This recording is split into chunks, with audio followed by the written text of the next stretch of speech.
Selamlar herkese. Bir önceki videoda insanların söz ve davranışlarından çok fazla etkilenmekten bahsetmiştim. Sıkıntılı süreçlerde sizi oldukça rahatlatacak, zihnen özgürleştirecek bir konuydu. Dedikodu konusu da aynı şekilde arkadaşlar. Sizleri rahatlatacak, özgürleştirecek. Aslında çoğumuz inançlı insanlar olmasına rağmen domuz eti yemiyoruz fakat dedikodunun hakkını gerçekten veriyoruz. O şöyle yaptı, bu böyle yaptı, bu böyle giyinmiş, şu yeni ev almış, şu yeni araba almış, şu arabasını satmış, şu işe girmiş, şu işten çıkmış, falan kişi evlenmiş, falan kişi boşanmış, falan kişi şöyle, falan kişi böyle diye bizim artık insanlarla paylaşımımız büyük oranda bu yönde olmaya başladı. Arkadaşlar dedikodu yapan biriyseniz bunun sıklığını konuşmayacağım. Benim buradaki kriterim çok bunaldığınızda dertleşmek değil, insanlar hakkında konuşmayı dilinize bir alışkanlık haline getirmiş olmanız. Bir kere önce şunu fark etmeniz gerekiyor. Bunu siz de lütfen oturun, kendi kendinize bir düşünün. Öncelikle sizde bir negatif telkin etkisi oluşturacak arkadaşlar. Sizin o anda birisinin arkasından söylediğiniz negatif bir şey zaman içerisinde güzellikleri görmenizi, olumlu açılardan bakmanızı ve objektif bakmanızı engeller arkadaşlar. Bakış açılarınız berraklığını yitirebilir. Olumsuz telkin etkisi yarattığından dolayı gerçekliğiniz bu yönde olmaya başlar. Yani sizin için bir alışkanlık haline döner, bir huy gibi bir şey olur. Sizin kendinize bakmanızı engeller. Çünkü insan kendine ne kadar bakmak istemiyorsa o kadar çok karşıyı suçlar, o kadar çok karşıyı eleştirir. Yani bu insan sorumluluk almaz. Bizler mükemmel değiliz. Kaldı ki mükemmelmişiz gibi karşı tarafın arkasından konuşma hakkını kendimizde bulabiliyoruz. Kendimize dönüp bakmadan. Bu sizin beyninizi yorar, ruhunuzu yorar, sizi içten içe kemirir arkadaşlar. Çünkü konuşmadığınız zaman bile, yani birisine açık açık söylemediğiniz zaman bile içinizden dedikodu yapmaya başlarsınız. Bu sizi çok yorar. Özellikle sıkıntılı süreçler yaşıyorsanız, panik atak gibi, anksiyete gibi, olumsuz diye tabir ettiğiniz düşünceler gibi, düşüncenin olumsuzu olmaz, artı parantez. Bunun gibi durumlar yaşıyorsanız insanları eleştirmeyi, insanlarla ilgili dedikodu yapmayı acilen bırakmanızı tavsiye ederim. Bu negatif telkin oluyor. Bakın çok faydasını göreceksiniz. Burada size ben kefilim ya, kefilim. Eğer çok dertleşmek istiyorsanız, içinize bir şey çok fazla dert oluyorsa, anlatmak istiyorsanız, nispeten güvenebileceğiniz, sizi yargılamayacak, mümkünse gerçekçi cevapları verebilecek, bunu sizin için normalleştirebilecek, yani size olumlu katkısı olabilecek bir kişiyle bunu konuşun, dertleşin, içinize atmayın. Belki size karşı taraf bir çözüm önerisi sunacak. Bu konu ayrı, tamam mı? Bunu bir kenara kaldırıyorum. Benim burada bahsettiğim şey videonun başında verdiğim örnekler. Anladınız siz beni diye tahmin ediyorum. Bunları hemen acilen hayatınızdan çıkarın. Sıkıntılarımın arttığı dönemde başka biriyle ilgili, birileriyle konuştuğumda benim ataklarım tetikleniyordu arkadaşlar. Aynı şekilde dedikodu yapan ortamlarda bulunmak da benim ataklarımı tetikliyordu. Ben bunun da farkına vardım. Peki neden dedikodu yapıyoruz diye düşündüğümde bir, çevremiz de öyle olabilir. Ailemiz, arkadaşlarımız, yakın çevremiz. Burada negatif telkin etkisiyle biz de onlardan görüp onlara ayak uydurmaya çalışıyor olabiliriz. Hayatımıza dedikodu bu şekilde girer. İkinci neden, bir önceki videoda bahsettiğim insanların söz ve davranışlarını çok fazla önemsemekle ilgili arkadaşlar. İnsanları çok fazla önemsediğinizde, bu onun sorunu diyemediğinizde bu da sizi dedikoduya yönlendiriyor. Çünkü hırsınızı oradan alıyorsunuz. Yani o açığı orada kapatıyorsunuz. Bir diğer neden, açık iletişim olmadığında. Şimdi açık iletişim insanlar arasında önemli. Bir yerde, bir ortamda dedikodu varsa sürekli orada açık iletişim yoktur arkadaşlar. Dedikodu aslında bir açık iletişim kurma isteği ve çabasıdır. Açık iletişimin olmadığı yerde kişi dedikodu yapar. Çünkü kendi kendine bu kişiye açık açık kendini ifade edemediği için dedikodu yöntemine başvurabilir. Bir diğer neden çok fazla kontrolcü olmak olabilir arkadaşlar. İnsanlar benim dediğim gibi yapsın. Yani şu şöyle giyinmiş, benim düşündüğüm gibi giyinsin. O bunu yapmış. Halbuki şöyle yapması gerekirdi. Benim istediğim gibi yapsın, benim istediğim gibi konuşsun, benim istediğim gibi davransın. Bu istek olabiliyor arkadaşlar. Bir diğer neden kıskançlık olabiliyor. Aslında kıskanıyor. Onda var, bende niye yok diyebiliyor içten içe. Bunu tabii ki farkında olmayabilir. Bu da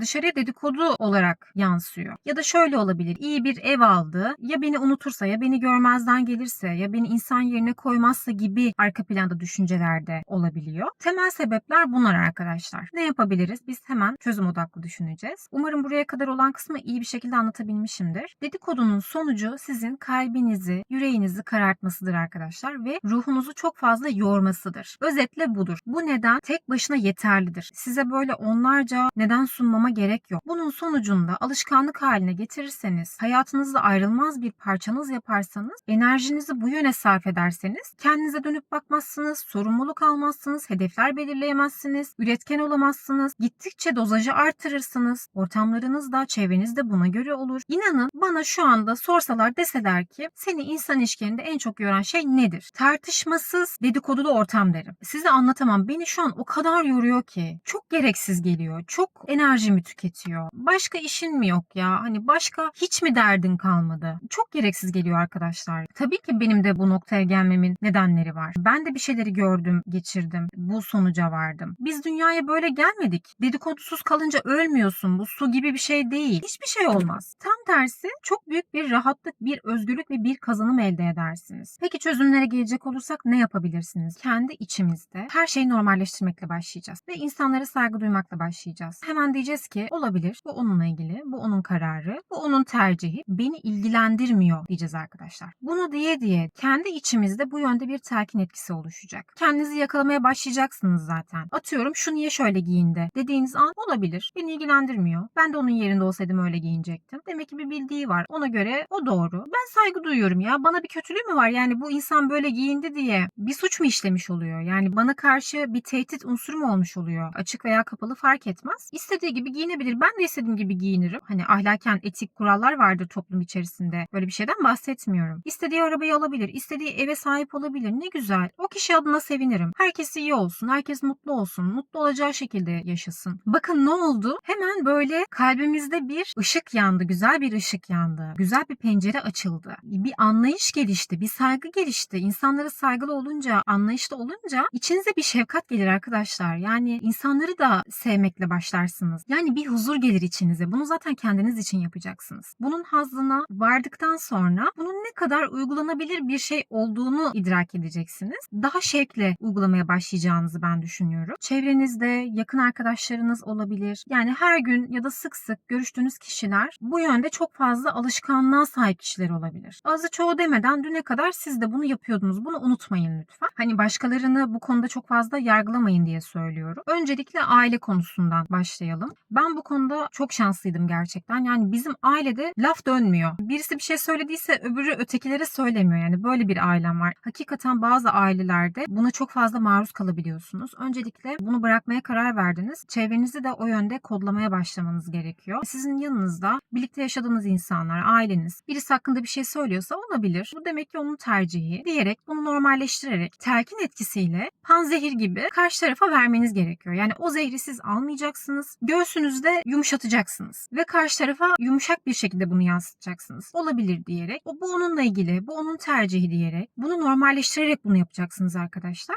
Ve mümkün olduğunca öyle bir masada, ortamda bulunmayın. Kendi işinize, gücünüze bakın. Neden karşı tarafa normalleştiriyoruz? Neden olabilir diyoruz? Neden biz oradan kaçmıyoruz? Çünkü bir yandan karşı tarafa telkin etkisi oluşturmak için, bir yandan da kendimiz için söyleyeceğimizi söyledikten sonra kendi işimize, gücümüze bakıyoruz. Bunu beslemiyoruz. Bu konuya önem vermiyoruz ve günümüze, hayatımıza devam ediyoruz arkadaşlar. Yakın arkadaşlarınızdan ya da sürekli görüştüğünüz ortamlardan, akrabalarınız, eş, dost, kim varsa aynı şekilde telkin yapabilirsiniz. Karşı tarafa normalleştirebilirsiniz. Farklı etkinlikler yapabilirsiniz. Yani bunu önerebilirsiniz. Örneğin oyun oynamak gibi, yürüyüş yapmak gibi, aktivite yapmak, spor yapmak gibi. Bir şey okumuşsunuzdur, bir şey izlemişsinizdir. Bunlardan bahsedebilirsiniz. Derya deniz konular var ve çok fazla böyle ortamlarda bulunmamaya çalışın arkadaşlar. Gerekirse belirli bir sınır koyarak, uzaklaşarak ya da başka aktivitelerle destekleyerek, o dikkati başka alanlara çekerek aslında bunu hayatımızda azaltmış olduk. Bir yandan da kendimizi mutlaka meşgaleler bulacağız arkadaşlar. Kendimizi geliştireceğiz. Yeni bir hobi olabilir. Yürüyüşe başlamak, zaten yürüyüş her zaman yapmamız gereken bir şey. Yeni bir spor, kitap okumak ya da internetten bir şeyler okumak, yabancı dili öğrenmek olabilir. Yani bunu türetebilirsiniz. Enerjimizi bu alanlara kaydırmaya başlayacağız ve emin olun dedikoduyla geçen günleriniz size o kadar boş, o kadar saçma gelecek ki neden enerjimi bunlara harcamamışım diyeceksiniz. Hani bunu çok ciddi yürekten söylüyorum. O keyfi, o hazzı, o özgürleşmeyi bir kere aldıktan sonra gerisi gelecek arkadaşlar. Bundan hiç şüpheniz olmasın. Yeter ki siz her şeye saygı duymaya, en başta kendinize dönüp bakmaya başlayın. Kendinize saygı duymaya başlayın. Ve böyle ortamlarda mümkün olduğunca bulunmaya bulunmayın veya bu ortamları dönüştürün. Siz bunu hayatınızda bir prensip, bir ilke olarak uygulamaya başladığınızda hayatınız çok daha verimli geçecek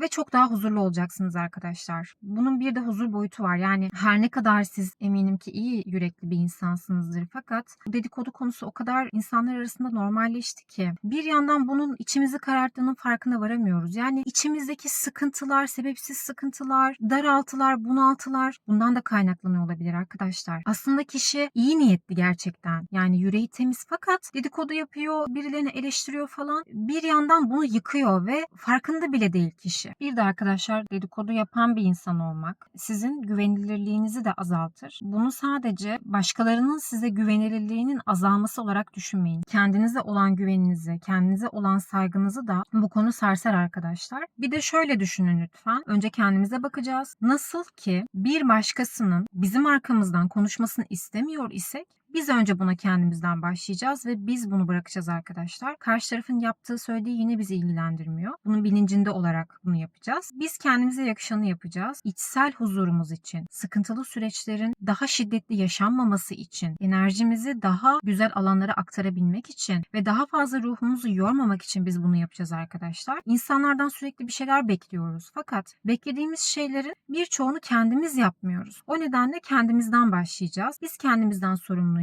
Umarım faydalı olabilmiştir. Çok fazla dallandırıp budaklandırmadan size anlatmaya çalıştım. Sonuç olarak burada almamız gereken mesaj aslında saygı duymak ve normalleştirebilmek. Arkadaşlar, bu arada videolarımdan fayda gören ve bunu yorumlarda belirten kişiler için gerçekten çok seviniyorum. Tabii ki olumsuz eleştiriler de geliyor. Saygısızca yapılan yorumları gizliyorum arkadaşlar. İnanın kendim için değil. Yani neden insanlar böyle şeyleri okusun ki? Örneğin cahil diyen oluyor, uzman mısın diyen oluyor. Ben zaten bunları göze alarak bu kanalı açtım. Yani ben bunları zaten açtım arkadaşlar. Hiçbir şekilde umurumda bile değil. Ben her yoruma saygı duyuyorum. Demek ki onda bir bildiği vardır diyorum. Uzman mısın diye soranlar için bir cevap vermek istiyorum. Ben psikoloji falan okumadım. Bu konuda bir uzman değilim. Fakat ben İzzet Güllü Üniversitesi'nden mezunum.